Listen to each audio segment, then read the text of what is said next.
Assalamualaikum, nama Nurfari Syazati binti Fauzi, nama pendaftaran 03 DEP 18F1021, kelas DEP 5B, penyelia Encik Muhammad Azmi bin Muhammad Noor dan penyelaras Encik Siva. Saya ingin membentangkan projek yang bertajuk Candy Board Recycling Tin. Pengenalan. Konsep kita semula ini kurang diterapkan dalam diri masyarakat kerana masyarakat pada hari ini lebih mengamalkan sikap tidak menghiraukan alam sekitar. Oleh itu, projek Candy Board Recycling Tin ini diadakan bagi menerapkan amalan kita semula dalam diri dan ia berfungsi sebagai mengitar semula sampah sejenis tin dan mendapat ganjaran coklat. Ia juga dapat menarik minat kanak-kanak untuk mengitar semula dengan mendapat ganjaran. Penyertaan masalah. Masalah sampah bukanlah satu isu baru yang hendak diperkenalkan kepada rakyat di negara ini. Masalah ini turut berlaku akibat ketiadaan penyediaan tong sampah kita semula di kawasan bangunan, kelas dan lain-lain kawasan.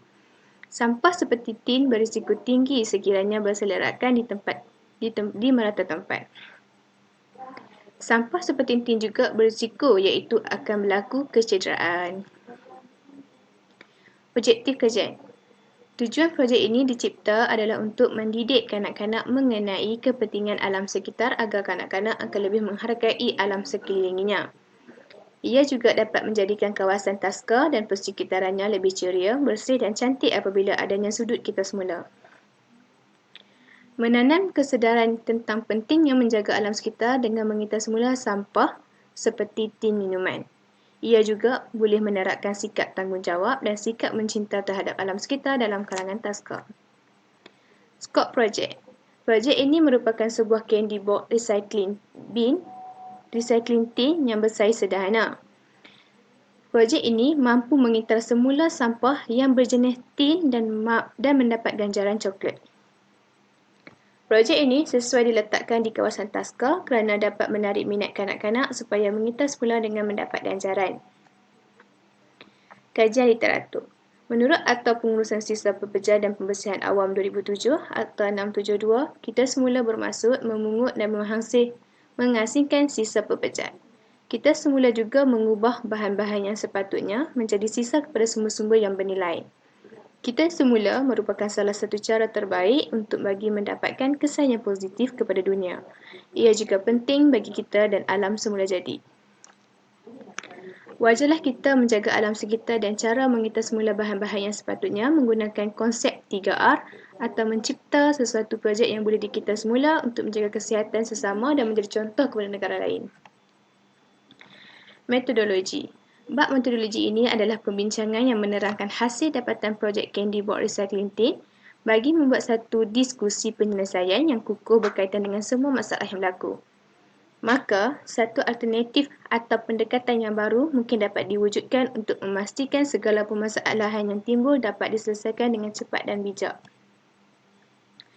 Operasi litar projek Candy Board Recycling Tin di mana menggunakan 4 komponen iaitu Arduino, buzzer, servomotor dan IR sensor. Kos pengeluaran dan lain-lain yang dikeluarkan untuk menghasilkan projek box recycling tin ni sebanyak RM121. Gambar rajah litar di mana dia bermula daripada IR sensor kepada Arduino Uno, servomotor dan buzzer. IR sensor berfungsi sebagai mengesan tin, Arduino dia menyimpan kodi, menghantar maklumat ke servomotor dan servomotor ni akan menghasilkan KD, akan mengeluarkan candy dan buzzer akan mengeluarkan bunyi. Catat alih projek. Hasil dan pembincangan. Berdasarkan hasil dan pembincangan penghasilan projek Candy Board Recycling Tin adalah teknologi moden serta menjadikannya lebih popular dan efektif di seluruh dunia. Kanak-kanak akan lebih menghargai gaya hidup persekitaran yang bebas, bersih dan dapat memupuk semangat amalan kita semula. Penghasilan projek ini untuk menarik minat kanak-kanak apabila menggunakannya. Kesimpulan, kita semula adalah cara terbaik untuk menjimatkan tenaga seterusnya menyelamatkan bumi kita dari terus tercemar. Apabila projek diletakkan di taska mahu bersekolah, guru-guru boleh menyalurkan pendidikan berkaitan dengan kita semula kepada kanak-kanak atau pelajar. Kita perlu sedar bahawa walaupun usaha tersebut kelihatan kecil, tetapi jika semua orang melakukannya, projek ini banyak menghasilkan kesan positif kepada alam sekitar. Konklusinya, projek yang akan dilakukan ini adalah untuk mendidik kanak-kanak dalam mengintas semula. Cadangan. Setelah projek Candy Board Recycling Tin ini disiapkan, saya dapat merumuskan beberapa cadangan setelah melihat dan mengetahui hasilnya. Antara cadangan berikut adalah mempelajari dan memahami dengan lebih terperinci dalam mendalami menghasilkan sesebuah projek yang hendak dilakukan. Dapat berkongsi pendapat dan pandangan dari mereka yang lebih arif dan berpengalaman sebelum memulakan penghasilan projek. Pengurusan projek yang bermula daripada SEM 4, projek 1 dan berakhir dengan SEM 5, projek 2.